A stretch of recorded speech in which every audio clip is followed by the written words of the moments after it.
Hello and welcome back. This is video number 7. We're going to talk about how to set up your ad sets. Now, we talked about campaigns briefly before.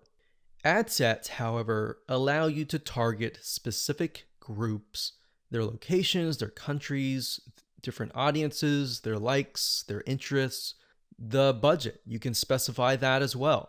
So when you create different ad sets, you want to make sure that you create a different ad set for a different location.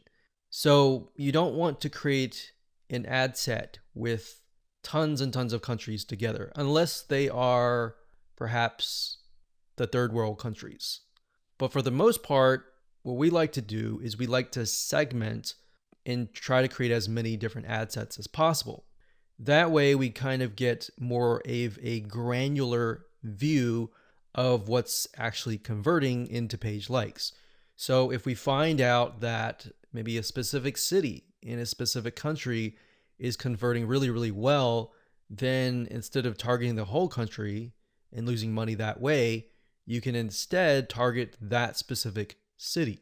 And then your cost will actually drop because the engagement increases, right? So just keep that in mind when you create your ad sets. Now, Facebook is going to ask, what page would you like to promote? So in this case, you want to just click on that and specify that. And if we scroll down, the next section is audience. So we have custom audiences. So unless you are aware of what this is, just ignore it.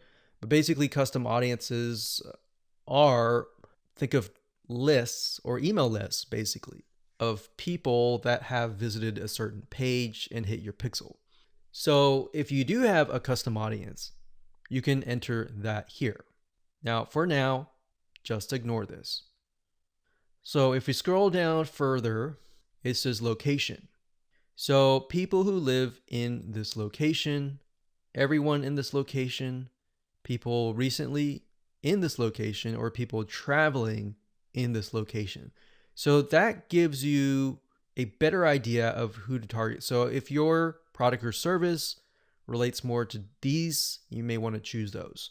In this case, we always choose people who live in this location. A lot of times it will choose your country by default. So we're just going to click X here and it's going to say missing audience location. Now, in this case, we want to target the third world countries. So we've got Bangladesh here.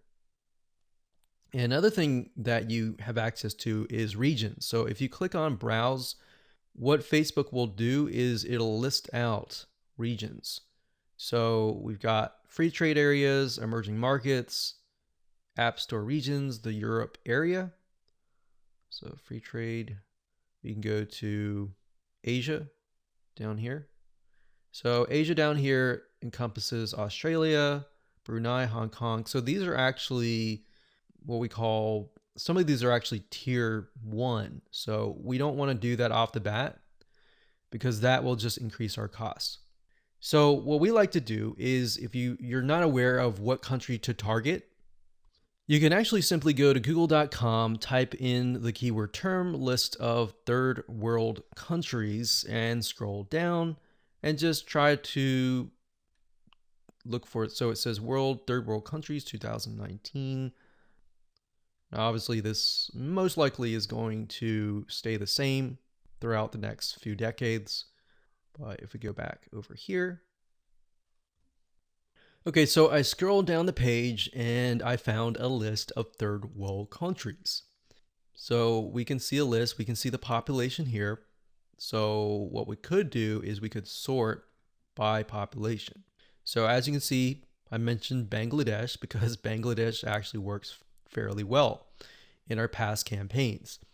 So we've got that, we've got Ethiopia, we got Congo, Tanzania, Myanmar is another one. Let's see, Myanmar. Okay, so when we go back here, we can type in that country and we just click it like that. Now, I want you to know that some countries may not exist. So you might type in some and think, okay, where is it? It's because some of them just don't have access to Facebook at all, or Facebook hasn't been allowed into that territory yet. Now, if you don't want to enter them one by one, you can create a list of them and then enter them and copy and paste them in here by clicking add locations in bulk and going through that process. Next, we have age and gender. Generally speaking, you want to choose something broad. You always want to start out broad and then get narrow later down the road, unless you've done tests before and you know that the age range is a specific group, because otherwise you might be ruling out people who may be within an age range that you're not targeting. That is actually going to be a highly engaged audience. So we're going to leave that as it is.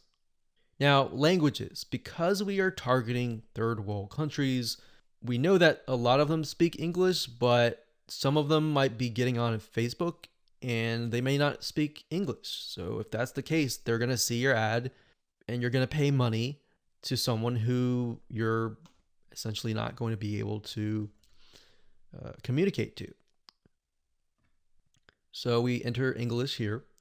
Next up, we have detailed targeting. This is very important as well because this will allow you to target on a granular level as to what people's interests are. Now, if you're not familiar with how Facebook interests works, this is basically how it works. So Facebook has what we call a Facebook tracking pixel.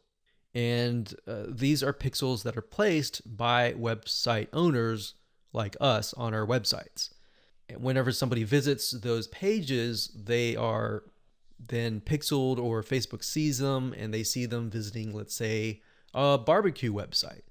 So the people that you're targeting are actually interested in that particular interest. So there's different things you can target. You can target, we'll just type in motivational. So we got, you can see motivational quotes here. So that's one. Now, if you type that in again, motivational quotes, sometimes it'll give you suggestions and you can click suggestions and it'll give you a list of other similar interests that are directly related to this particular interest. And you can pick and choose those. Now, I want to say when it comes time to analyzing your data, Facebook will actually tell you where the Facebook page likes come from and based on what targeting. So even if you have several in here, it's okay. Next up, you can specify people of specific Facebook pages, or you can exclude people of that particular page.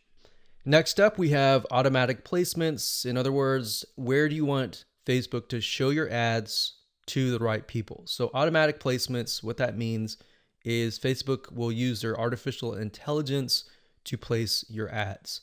If you click edit placements, you can then specify which places you want your ads to appear.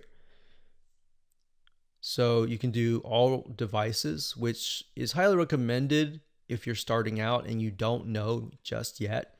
It's better to start general than more specific, because if you start specific, you can't go backwards. It's kind of like taking an image and then making it small and cropping it and decreasing the size and just trying to get back to the bigger size. It doesn't work that way. So you got to start general and then move to specific.